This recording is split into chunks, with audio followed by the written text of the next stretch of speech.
आइए दोस्तों शुरू करते हैं भारतीय जनगणना 2011 के टॉप 50 प्रश्न उत्तर और इसकी व्याख्या साथ इसकी तैयारी करेंगे। तो देखिए 1 से 50 तक प्रश्न हैं और 1 से 25 तक कूट वाले प्रश्न हैं, जैसे 1, 2, 3 कूट में कितने सही हैं इस प्रकार से, और 26 से 50 तक जो कथन हैं उनमें कथन और कारण आधारित प्रश्न हैं।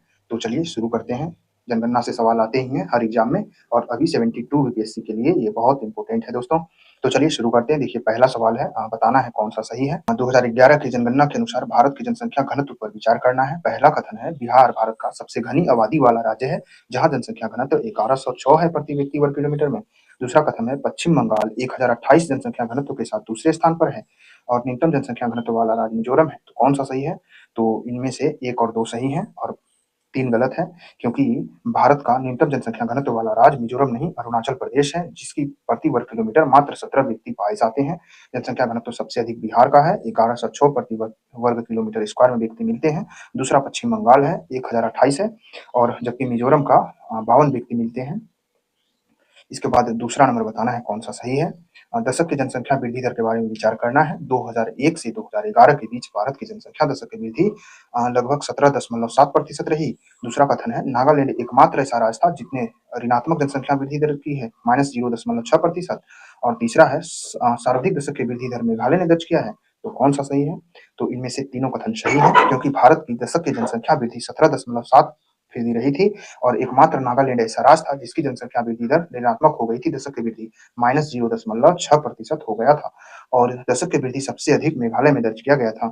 तो भारत का दशक की वृद्धि 17.7, जबकि मेघालय का 27.9% था, जिसे 28% कह सकते हैं, और ऋणात्मक में -0.6% नागालैंड की थी। इसके बाद तीसरा नंबर बताना है कौन सा सही है। 2011 के अनुसार साक्षरता दर पर विचार करना है। भारत की कुल साक्षरता दर 73% थी। दूसरा है, पुरुष साक्षरता 80.9% और महिला साक्षरता 64.6% थी। और तीसरा कथन है, पुरुष और महिला साक्षरता दर के बीच कम अंतर केरल राज्य में था। तो कौन सा सही है? तो तीनों कथन सही है, क्योंकि भारत की जनसंख्या में जो है साक्षरता दर 2011 में 73% था, जिसमें 80.9% पुरुष साक्षरता और 64.6% महिला साक्षरता थी। केरल में साक्षरता दर सर्वाधिक होने के साथ साथ महिला पुरुष के साक्षरता अंतर बहुत कम है, मात्र 4% ही अंतर है। तो तीनों कथन सही थे। इसके बाद चौथा नंबर बताना है कौन सा सही है। लिंगानुपात के बारे में विचार करना है। भारत का राष्ट्र लिंगानुपात प्रति 1000 पुरुषों पर 943 महिलाएं हैं। दूसरा है, केंद्र शासित प्रदेशों में सर्वाधिक लिंगानुपात पुडुचेरी में दर्ज किया गया है। तीसरा है, हरियाणा भारत में सभी राज्यों में सबसे कम लिंगानुपात 879 दर्ज किया गया है। कितने कथन सही हैं? तो इनमें से सभी तीनों कथन सही हैं, क्योंकि भारत का जो है लिंगानुपात 943 है, प्रति 1000 पुरुषों पर देखा जाता है, और केंद्र शासित प्रदेशों में लिंगानुपात सबसे अधिक पुडुचेरी में है और जबकि सबसे कम लिंगानुपात 879 हरियाणा राज्य में है। भारत का 943, पुडुचेरी का 1037 लिंगानुपात केंद्र शासित प्रदेशों में सबसे अधिक है और हरियाणा का 879 सबसे कम लिंगानुपात वाला राज्य है। इसके बाद बताना है शिशु लिंगानुपात, जो 0 से 6 वर्ष बच्चों में देखा जाता है। 2011 में विचार करना है। 2011 की जनगणना के अनुसार भारत में शिशु लिंगानुपात गिरकर 919 हो गया, जो 2001 में 927 था। दूसरा कथन है, अरुणाचल प्रदेश राज्य में सबसे अधिक शिशु लिंगानुपात है, 972, और पंजाब और हरियाणा दोनों राज्यों में शिशु लिंगानुपात 850 के ऊपर दर्ज किया गया है। तो कौन सा कथन सही है? तो इनमें से लग रहा है 1 और 2 ही सही है, तो आंसर 1 और 2 है, क्योंकि भारत का शिशु लिंगानुपात 919 हो गया है। 2001 में यह 927 था, घट गया है। तो इसमें कितना घट गया? लगभग 8 घट गया है। और अरुणाचल प्रदेश में सबसे अधिक शिशु लिंगानुपात 972 दर्ज किया गया है, जबकि हरियाणा और पंजाब में शिशु लिंगानुपात के साथ लिंगानुपात भी कम है। हरियाणा में 834 है शिशु लिंगानुपात और पंजाब में 846 है। दोनों में 850 से कम लिंगानुपात है, तो हरियाणा में कम है, उसके बाद पंजाब में। इसके बाद छठा नंबर बताना है कौन सा सही है। शहरीकरण के बारे में है। कथन 1 है, भारत की कुल जनसंख्या का 31.16% नगरों में निवास करता है। दूसरा कथन है, गोवा भारत का सर्वाधिक नगरीकृत राज्य है, जहाँ 62% से अधिक आबादी शहरों में रहती है। तीसरा है, हिमाचल प्रदेश भारत का सबसे कम नगरीकृत राज्य है। तो कौन से कथन सही है? तो इनमें से तीनों कथन सही है, क्योंकि भारत की जनसंख्या का 31.16% नगरों में निवास करती है, यानी कि शहरीकरण इतना है। गोवा भारत का सर्वाधिक नगरीकृत राज्य है, जहाँ 65% जनसंख्या शहरों में रहती है। ये प्रतिशत में है, जबकि जनसंख्या के मामले में देखा जाए तो बंबई हो जाएगा, महाराष्ट्र सबसे अधिक जनसंख्या शहरों में रहती है। और तीसरा कथन, हिमाचल प्रदेश सबसे कम नगरीकृत वाला राज्य है, तो ये भी सही है, क्योंकि हिमाचल प्रदेश की लगभग 90% आबादी जो है यह ग्रामीण क्षेत्रों में रहती है। और और अगर जनसंख्या के मामले में देखा जाए तो उत्तर प्रदेश होगा। इसके बाद 7वां नंबर बताना है कौन-सा सही है। एससी के बारे में विचार करना है, अनुसूचित जाति की संख्या के बारे में। कथन पहला है, भारत में कुल जनसंख्या के अनुसूचित जातियों का प्रतिशत 16.6% है। दूसरा है, उत्तर प्रदेश में अनुसूचित जातियों की संख्या सबसे अधिक है। तीसरा है, पंजाब में कुल जनसंख्या के प्रतिशत के रूप में अनुसूचित जातियों की हिस्सेदारी सर्वाधिक है। तो कौन-सा सही है? तो इनमें से तीनों कथन सही हैं, क्योंकि भारत में एससी यानी कि अनुसूचित जातियों की संख्या 16.6% है और उत्तर प्रदेश में एससी की जनसंख्या सबसे अधिक है जनसंख्या के मामले में, लेकिन प्रतिशत में पंजाब में सबसे अधिक अनुसूचित जनजाति रहते हैं। तो तीनों कथन सही था। एससी आबादी भारत में 16.6%, उत्तर प्रदेश में जनसंख्या में ज़्यादा और प्रतिशत में लगभग 32% पंजाब में एससी पाए जाते हैं। इसके बाद 8वां नंबर बताना है कौन-सा सही है। अनुसूचित जातियों के बारे में बताना है। अनुसूचित जनजाति पहला है, देश के कुल जनसंख्या में अनुसूचित जनजातियों का प्रतिशत 8.6% है। दूसरा है, मध्य प्रदेश देश में सर्वाधिक अनुसूचित जनजाति आबादी निवास करती है। तीसरा है, पंजाब, हरियाणा, दिल्ली में कोई भी अनुसूचित जनजाति नहीं रहते हैं। कौन सा सही है? तो इनमें से तीनों कथन सही हैं, क्योंकि भारत के जनसंख्या में एसटी यानी कि अनुसूचित जनजातियों की प्रतिशत 8.6% सही है। मध्य प्रदेश में सबसे अधिक एसटी निवास करते हैं, ये भी सही है। और तीसरा भी सही है, पंजाब, हरियाणा, दिल्ली में कोई भी एसटी यानी कि अनुसूचित जनजाति नहीं रहते हैं। तो एसटी की आबादी भारत में 8.6% है। पंजाब, हरियाणा, दिल्ली, चंडीगढ़, पुडुचेरी में एसटी नहीं रहते हैं। इसके बाद 9वां नंबर बताना है कौन-सा सही है। केंद्र शासित प्रदेशों में जनसंख्या आंकड़ों पर विचार करना है। पहला कथन है, दिल्ली का जनसंख्या घनत्व सभी केंद्र शासित प्रदेशों में सर्वाधिक है। 11,320 व्यक्ति प्रति वर्ग किलो में मिलते हैं। दूसरा है, लक्षद्वीप भारत का न्यूनतम जनसंख्या वाला केंद्र शासित प्रदेश है। तीसरा है, अंडमान निकोबार द्वीप समूह में लिंगानुपात केंद्र शासित प्रदेशों में सबसे कम है। तो कौन से कथन सही है? इनमें 2 कथन सही हैं। दिल्ली सबसे अधिक जनसंख्या घनत्व वाला केंद्र शासित प्रदेश है, जहाँ 11,320 व्यक्ति प्रति वर्ग किलोमीटर में मिलते हैं, जबकि लक्षद्वीप सबसे कम जनसंख्या वाला केंद्र शासित प्रदेश है। लेकिन तीसरा गलत है, क्योंकि सबसे कम लिंगानुपात वाला केंद्र शासित प्रदेश जो है यह दमन और दीव है, जिसका लिंगानुपात 618 है। तो जहाँ महिलाओं का दमन होता है, ऐसे समझ लीजिए, दमन और दीव का 618 लिंगानुपात सबसे कम और जनसंख्या सबसे कम लक्षद्वीप का, जबकि दिल्ली का जनसंख्या घनत्व ज़्यादा। इसके बाद 10वां नंबर बताना है कौन-सा सही है। धार्मिक जनसंख्या पर विचार करना है। पहला कथन है, भारत में कुल जनसंख्या में मुस्लिम आबादी 14.2% थे 2011 के अनुसार। और दूसरा है, ईसाई समुदाय भारत की तीसरा सबसे बड़ा धार्मिक समूह है, जो कुल जनसंख्या का 2.3% है। और तीसरा है, सिख समुदाय जनसंख्या का प्रतिशत बौद्ध समुदाय से कम है। तो कौन-सा सही है इसमें से? तो इनमें से 1 और 2 सही है और 3 गलत है, क्योंकि भारत की कुल जनसंख्या में सिख समुदाय की जनसंख्या जो है बौद्ध से ज़्यादा है। तो भारत में मुस्लिम आबादियों की संख्या जो है 14.2% और भारत में दूसरा ये हो गया। और तीसरा है, भारत में धार्मिक समूह सबसे बड़ा तीसरा जो है ईसाई है, जो 2.3% है। भारत में हिंदुओं की आबादी 2011 में 79.8%, जबकि मुस्लिमों की 14.2%, ईसाइयों की 2.3%। तीसरे स्थान पर, जबकि सिख समुदाय की 1.7% है, जो बौद्ध समुदाय से ज़्यादा है।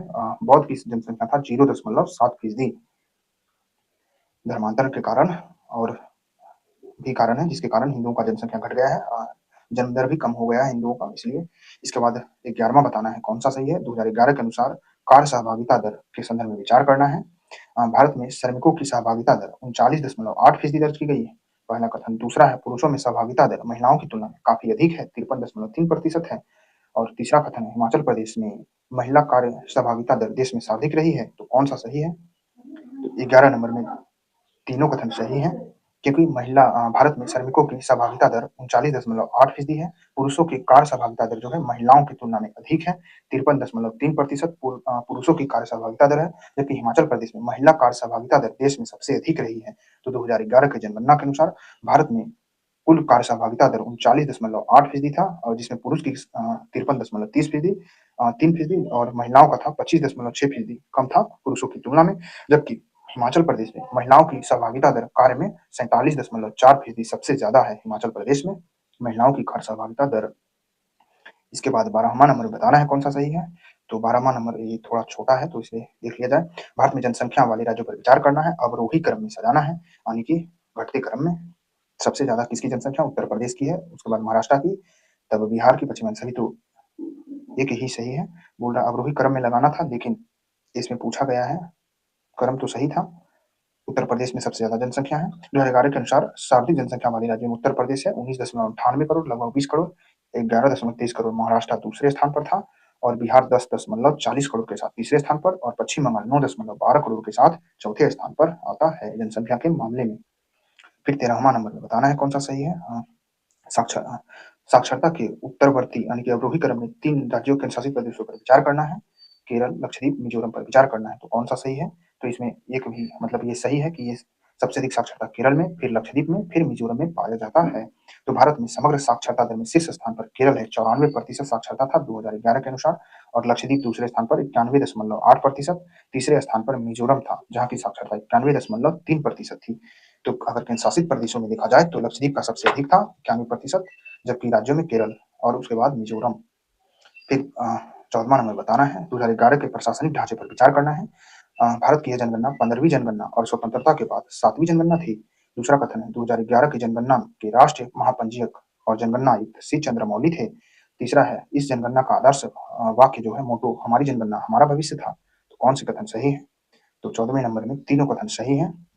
क्योंकि 15वीं जनगणना था भारत का ये और स्वतंत्रता के बाद 7वीं जनगणना थी और अभी जो हो रहा है तो यह 8वीं जनगणना डिजिटल हो रहा है 2026-27 में ये शुरू हो चुका है और आज़ादी के बाद 16वीं अभी जो हो रहा है और यह जनगणना जो 2011 में हुआ था उसके महापंजीयक और जनगणना आयुक्त सी चंद्रमौली थे और उस समय आदर्श वाक्य था 2011 में हमारी जनगणना हमारा भविष्य। तो तीनों कथन सही है। भारत में जनगणना की शुरुआत 1872 में लॉर्ड मेयो ने शुरू किया था, लेकिन नियमित रूप से जनगणना का शुरुआत रिपन के समय में हुआ था 1881 में। और देखिए यहाँ बताया गया है कि सी चंद्रमौली के जो आयुक्त थे इनका स्लोगन था आवर सेंसस आवर फ्यूचर, हमारी जनगणना हमारा भविष्य। फिर 15वें नंबर में बताना है कौन सा सही है। मिलियन प्लस आबादी यानी कि 10 लाख से ज्यादा आबादी वाले शहरों में विचार करना है। भारत में 2011 की जनगणना के अनुसार मिलियन वाले कितने शहर थे? तो 53 शहर थे। दूसरा कथन है उत्तर प्रदेश और केरल में सबसे अधिक मिलियन वाले शहर थे यानी कि 10 लाख आबादी वाले शहर। और तीसरा कथन है बम्बई भारत का सबसे बड़ा महानगरीय संकुल वाला शहर था। तो कौन से कथन सही है? इनमें तीनों कथन सही हैं क्योंकि 2011 में भारत में कुल 53 मिलियन वाले शहर थे, जिनमें 10 लाख से अधिक जनसंख्या वाले 53 शहर थे। भारत में सबसे अधिक उत्तर प्रदेश और केरल में थे, 7 मिलियन वाले शहर थे और बम्बई भारत का सबसे बड़ा महानगरीय शहर था। तो 53 मिलियन प्लस शहर थे 2011 में। यूपी और केरल में दोनों में 7-7 मिलियन वाले शहर थे, जबकि बम्बई सबसे बड़ा महानगरीय शहर था, जिसकी आबादी उस समय ही 1.84 करोड़ थी। इसके बाद 16वां नंबर बताना है कौन सा सही है। 2011 के अनुसार ग्रामीण और शहरी जनसंख्या के विभाजन पर विचार करना है। पहला कथन है भारत में लगभग 68.84% आबादी ग्रामीण क्षेत्रों में रहती है। दूसरा है संख्यात्मक रूप से उत्तर प्रदेश ग्रामीण जनसंख्या सबसे अधिक है। तीसरा है संख्यात्मक रूप से महाराष्ट्र में शहरी जनसंख्या सबसे अधिक है। तो कौन से सही है? ये तो सभी सही लग रहे हैं। तो तीनों कथन सही है क्योंकि भारत में 68.84% आबादी ग्रामीण क्षेत्रों में रहती है और संख्यात्मक रूप से यानी कि संख्या में सबसे अधिक ग्रामीण आबादी उत्तर प्रदेश में है और संख्यात्मक रूप से सबसे अधिक जनसंख्या वाला शहरी क्षेत्र महाराष्ट्र में है। तो तीनों कथन सही थे। ग्रामीण में रहते हैं 15.15 करोड़ लोग उत्तर प्रदेश में, जबकि शहरों में सबसे अधिक जनसंख्या 5 करोड़ लोग लगभग महाराष्ट्र में रहते हैं। इसके बाद 17वां नंबर में बताना है कौन सा सही है। 2011 के अनुसार मापदंडों पर विचार करना है। 7 वर्ष या उससे अधिक आयु के व्यक्ति जो किसी भी भाषा को समझने, लिखने, पढ़ने में हो तो उसे साक्षर माना जाता है। दूसरा है 5 वर्ष से कम आयु के बच्चों को साक्षर गणना में शामिल नहीं किया जाता है, चाहे वह पढ़ा लिखा हो भी। और तीसरा है जो व्यक्ति केवल पढ़ सकता है लेकिन लिख नहीं सकता है, उसे साक्षर माना जाता है। तो कौन सा सही है? तीसरा गलत है, 1 और 2 सही है। क्योंकि भारत में साक्षरता की परिभाषा 7 वर्ष या उससे अधिक आयु के व्यक्ति जो भाषा को समझ सकते हो, लिख सकते हो, पढ़ सकते हो, तो उन्हें ही साक्षर माना जाता है। 5 वर्ष से कम आयु के बच्चों को साक्षरता में नहीं शामिल किया जाता है, चाहे वो कितना भी पढ़े लिखे क्यों ना हो। और तीसरा कथन गलत है क्योंकि केवल पढ़ लेने वाला व्यक्ति को नहीं, जो लिख सकता हो उसे भी माना जाता है। तो साक्षरता की न्यूनतम आयु 7 वर्ष भारत में है। जो पढ़ सकता हो और लिख सकता हो उन्हें ही माना जाता है। इसके बाद 18वां नंबर बताना है कौन सा सही है। पूर्वोत्तर भारत और राज्यों में साक्षरता लिंगानुपात पर विचार करना है। पहला है मिजोरम पूर्वोत्तर का सबसे ज्यादा साक्षर राज्य है, तो ये सही है क्योंकि दूसरा था ये राज्य में। दूसरा है मेघालय पूर्वोत्तर राज्यों में सबसे कम लिंगानुपात वाला राज्य है। और तीसरा है मणिपुर में शिशु लिंगानुपात राष्ट्र औसत से अधिक है। तो कौन सा सही है? तो इसमें 1 और 3 सही है, 2 गलत है। तो पूर्वोत्तर में सबसे अधिक साक्षरता मिजोरम राज्य में, ये कथन सही था। और मणिपुर में शिशु लिंगानुपात राष्ट्र औसत से अधिक है, ये भी सही है, लेकिन दूसरा गलत है क्योंकि मेघालय पूर्वोत्तर में सबसे कम लिंगानुपात वाला राज्य नहीं है। अब मिजोरम जो है पूर्वोत्तर राज्यों में 91% साक्षरता में सबसे अधिक है, जबकि मणिपुर में शिशु लिंगानुपात 936 है और राष्ट्र औसत है यह 919 है। तो अधिक है मणिपुर में शिशु लिंगानुपात, जबकि पूर्वोत्तर राज्यों में कम लिंगानुपात सिक्किम का है 890 है, जबकि अरुणाचल प्रदेश का 900 शिशु लिंगानुपात 938 है। तो मेघालय में लिंगानुपात उच्च है, 889 है। तो ये दूसरा कथन गलत था। पूर्वोत्तर राज्यों में मेघालय में लिंगानुपात अधिक है, 979 है। इसके बाद 19वां नंबर बताना है कौन सा सही है। राज्यों को उनके लिंगानुपात के बढ़ते क्रम में व्यवस्थित करना था। तो ये कथन सही है, क्योंकि सबसे अधिक लिंगानुपात सिक्किम में है, फिर पंजाब में, फिर जम्मू कश्मीर में, फिर हरियाणा में है। तो सबसे कम हरियाणा में तो पता ही था, इसे छांट सकते थे, जबकि सिक्किम में ज़्यादा है। ये शिशु लिंगानुपात की बात कर रहा है।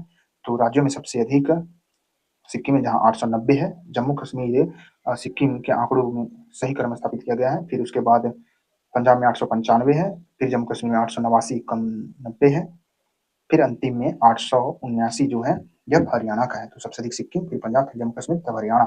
अगर सिक्किम के बाद जम्मू कश्मीर दे दे तो जम्मू कश्मीर ही लगाना है, उसके बाद हरियाणा। इसके बाद 20वां नंबर बताना है कौन सा सही है। भारत में शारीरिक जनसंख्या घनत्व वाले 4 राज्यों का अवरोही क्रम यानी कि घटते क्रम है। तो सब एक सही है। तो सबसे अधिक जनसंख्या किसका है? जनसंख्या घनत्व उत्तर प्रदेश का है। देखिए सबसे सॉरी जनसंख्या घनत्व सबसे अधिक बिहार का है, उसके बाद पश्चिम बंगाल, फिर केरल, तब उत्तर प्रदेश। तो बिहार का जनसंख्या घनत्व 1106, फिर पश्चिम बंगाल का 1028, केरल का 860, उत्तर प्रदेश का 829। ये टॉप 4 राज्य हैं जिनकी जनसंख्या घनत्व ज्यादा है। बिहार, पश्चिम बंगाल के बाद केरल तीसरा, उत्तर प्रदेश 829 के साथ चौथा स्थान पर है। 860 केरल का जनसंख्या घनत्व है। इसके बाद बताना है 21वां नंबर में कौन सा सही है। जनसंख्या नीति 2000 के बारे में विचार करना है। राष्ट्रीय जनसंख्या नीति 2000 का लक्ष्य था 2045 तक स्थिर जनसंख्या प्राप्त करना, जिसे बाद में बढ़ाकर 2070 कर दिया गया। दूसरा कथन है 2011 में कुल प्रजनन दर में गिरावट की प्रवृत्ति को दर्शाता है। तीसरा है भारत की वार्षिक जनसंख्या वृद्धि दर अभी भी बढ़ रहा है। तो कितने कथन सही हैं? तो इनमें से सिर्फ 1 और 2 सही हैं। 2000 ईस्वी में राष्ट्रीय जनसंख्या नीति आया था, उसके अनुसार 2045 तक स्थिर जनसंख्या प्राप्त करना था, जिसे बढ़ाकर 2070 कर दिया गया है। एक सही था, दूसरा भी सही है। 2011 में कुल प्रजनन दर में गिरावट की प्रवृत्ति को दिखाता है 2011 की जनगणना, लेकिन तीसरा गलत है। भारत में वार्षिक जनसंख्या वृद्धि दर अभी भी बढ़ रहा है, ये कथन गलत बताया जा रहा है। भारत की जनसंख्या स्थिरता का लक्ष्य अब 2070 कर दिया गया है, पहले 2045 था। भारत का कुल प्रजनन दर कम हो रहा है, अभी भी रिपोर्ट में आया है कम हो रहा है, 2.1 से नीचे चल गया है। और वार्षिक जनसंख्या वृद्धि दर में कमी आई है, क्योंकि यह गिरकर 1.64% भारत की वार्षिक जनसंख्या वृद्धि दर हो गई है। इसके बाद 22वां नंबर बताना है कौन सा सही है। भारत में स्लम यानी मलिन बस्तियों पर विचार करना है। पहला कथन है भारत की कुल शहरी आबादी का लगभग 17.4% मलिन बस्तियों में रहते हैं। और दूसरा है महाराष्ट्र स्लम आबादी वाले शहरों में सबसे अधिक जनसंख्या यही रहती है। और तीसरा है आंध्र प्रदेश देश में सर्वाधिक स्लम आबादी वाले निवास करते हैं लोग। तो कौन सा कथन सही है? तो इनमें से 1 और 2 सही है, तीसरा गलत है। तो भारत में कुल आबादी में शहरी आबादी में लगभग 17.4% मलिन बस्तियों में रहते हैं लोग। और महाराष्ट्र स्लम आबादी वाले शहरों में सबसे अधिक रहता है महाराष्ट्र में।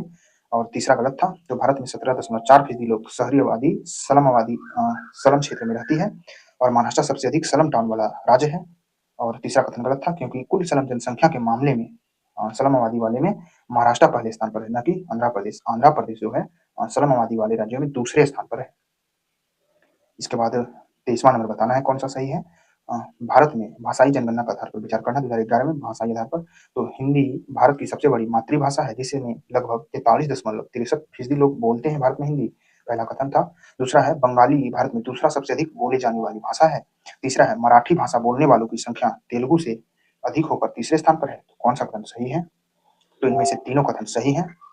भारत में सबसे अधिक हिंदी भाषा बोली जाती है, जो मातृभाषा है, 43.63% बोली जाती है।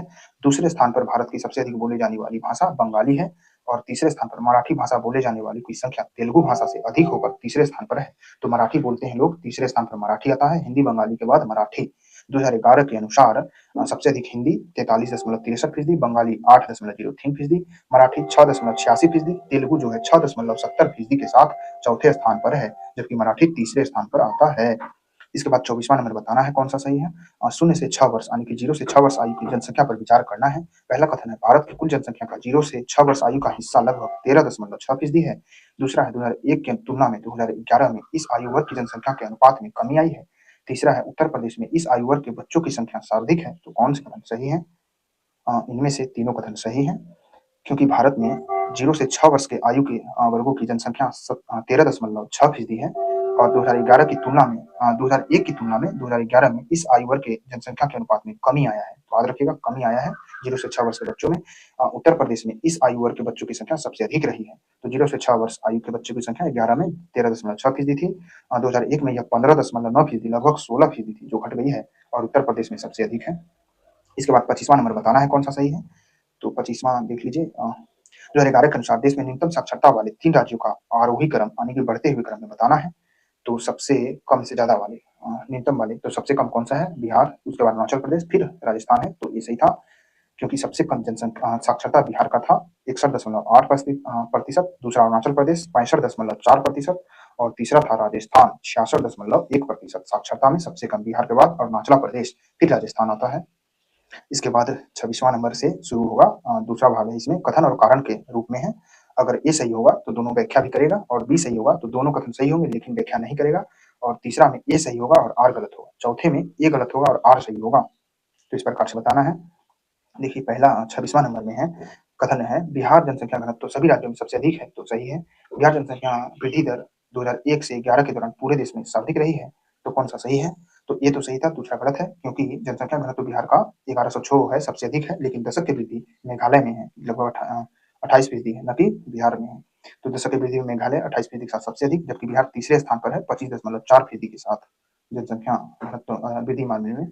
फिर इसके बाद 27वां नंबर था कथन है 2011 की जनगणना के अनुसार केरल देश में सर्वाधिक लिंगानुपात 1084 दर्ज किया गया था। ये तो सही है।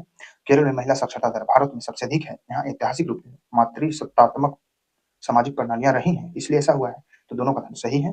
केरल में लिंगानुपात 1084 सबसे अधिक रहा है। इसका कारण है यहाँ महिलाओं की उच्च सामाजिक और शैक्षणिक स्थिति और वहाँ मातृसत्तात्मक प्रवृत्तियां हैं जिसके कारण ऐसा हुआ है। तो दोनों कथन सही, व्याख्या भी सही है।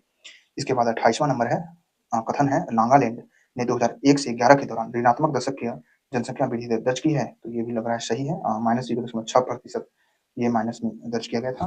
कारण है नागालैंड में इस दशक के दौरान बड़े पैमाने पर बाहरी राज्यों में प्रवासियों का पलायन हुआ। पूर्व की जनगणना के अति मूल्यांकन में सुधार किया गया।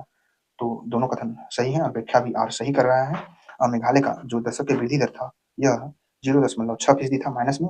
2011 की जनगणना में तकनीकी विसंगतियों के कारण अति मूल्यांकन का 2011 में सुधार होना था, इसलिए ऐसा हुआ है। यानी कि नागालैंड में इस दशक के दौरान बड़े पैमाने पर बाहरी राज्यों के प्रवासियों का पलायन हुआ।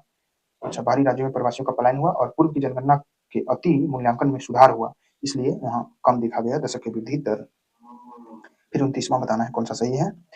कथन है भारत राष्ट्र लिंगानुपात भारत का 2001 की तुलना में 2011 में सुधार हुआ है। गलत होगा ये क्योंकि घट गया था। आर कारण बताया गया है 2001 से 11 के बीच भारत में शिशु लिंगानुपात 0 से 6 वर्ष में उल्लेखनीय वृद्धि दर्ज की गई है। तो कौन सा सही है?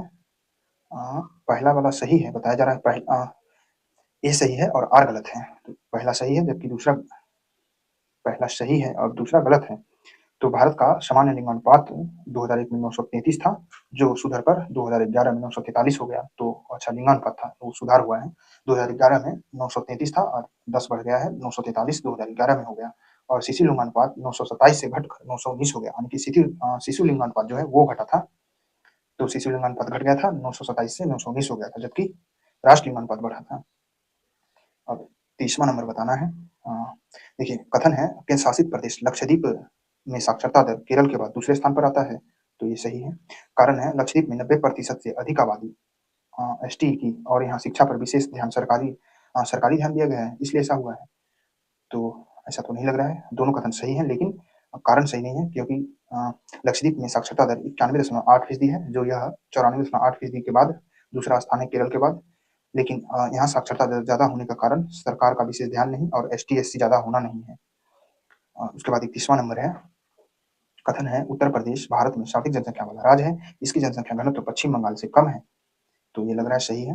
दूसरा है कारण है उत्तर प्रदेश का भौगोलिक क्षेत्रफल पश्चिम बंगाल की तुलना में काफ़ी अधिक है। तो दोनों सही है, व्याख्या भी सही है। उत्तर प्रदेश का जनसंख्या सबसे अधिक है और इसकी जनसंख्या घनत्व जो है 829 है, जबकि पश्चिम बंगाल का 1028 है। तो जनसंख्या घनत्व पश्चिम बंगाल से कम है, लेकिन उसकी जनसंख्या अधिक है। इसका भौगोलिक क्षेत्र के कारण ऐसा है, तो व्याख्या भी सही है। फिर 32वां नंबर है, कथन है गोवा भारत में सबसे अधिक नगरीकृत राज्य है, प्रतिशत के आधार पर सही है। कारण है गोवा का कुल भौगोलिक क्षेत्रफल बहुत छोटा है, जिससे इसे प्रशासनिक रूप से पूरे राज्य में शहरी घोषित होना आसान करता है। ये तो लग रहा है गलत होगा।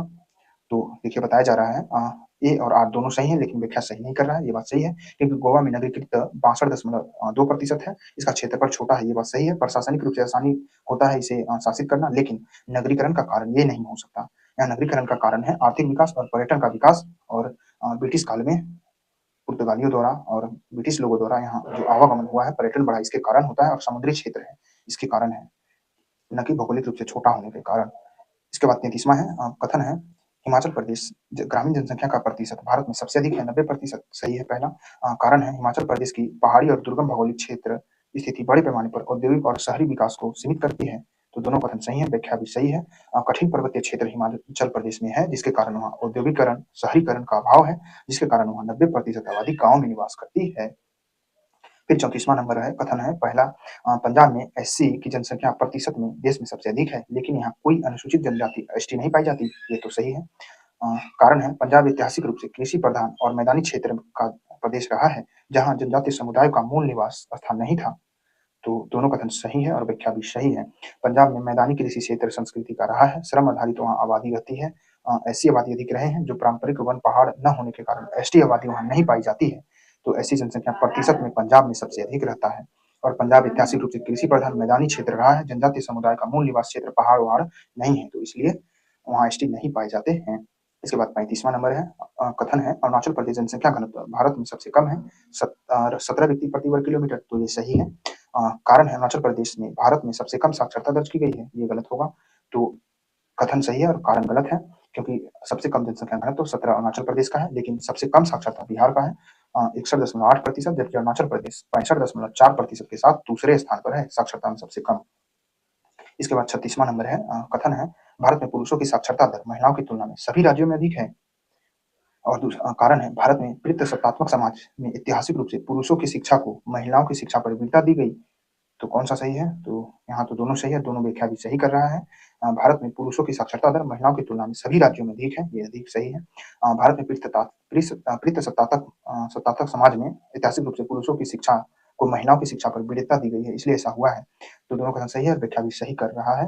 लैंगिक असमानता को यह दिखाता है और पितृसत्तात्मक सोच के कारण पीछे छूट गई हैं महिलाएं, ऐसा हमें पढ़ाया जाता है और कहा जाता है।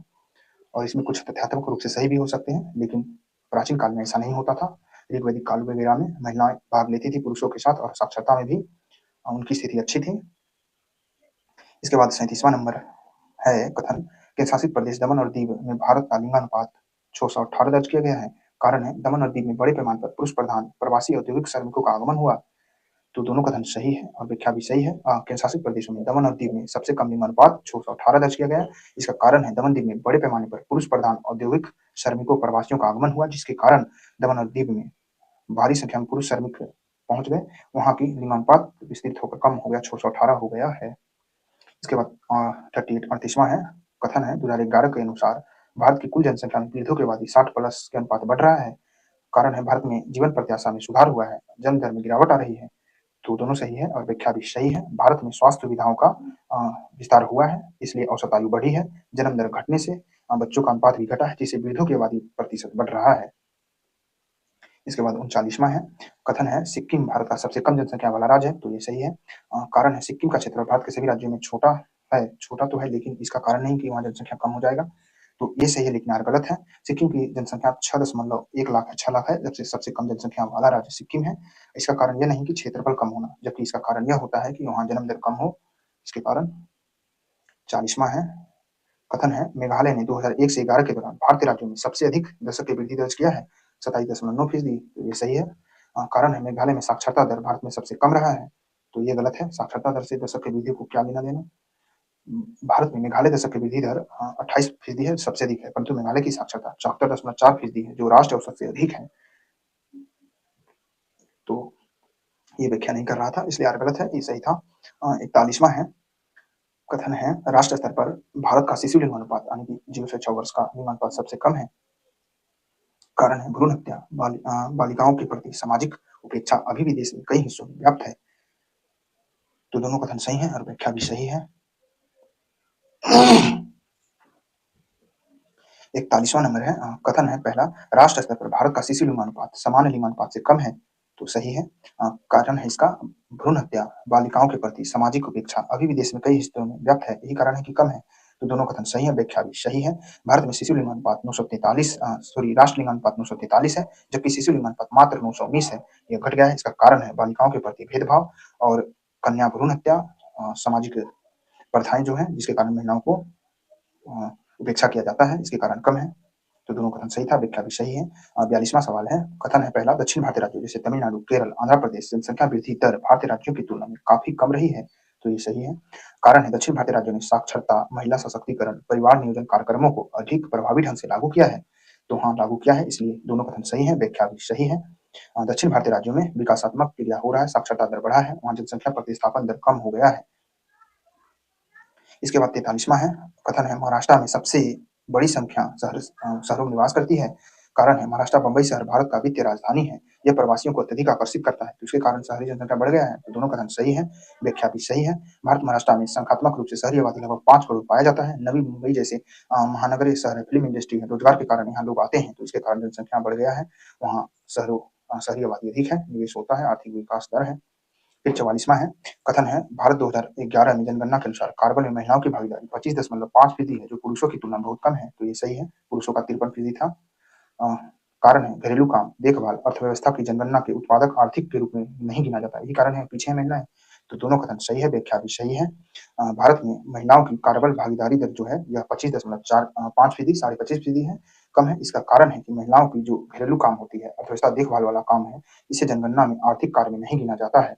इन्हें घरेलू कार्य को गैर वेतनिक कार्यों में रखा जाता है, आर्थिक रूप से उत्पादक वर्ग की श्रेणी में शामिल नहीं किया जाता है। यही कारण है कि उन्हें भागीदारी दर उनकी कम देखा जाता है। इसके बाद 45वां है, कथन है पहला, मध्य प्रदेश में भारत की सर्वाधिक अनुसूचित जाति एसटी निवास करती है। ये तो सही लग रहा है। कारण है मध्य प्रदेश एक बड़ा हिस्सा वनाच्छादित है, जहाँ ऐतिहासिक रूप से जनजातीय संस्कृतियां फली फूली हैं।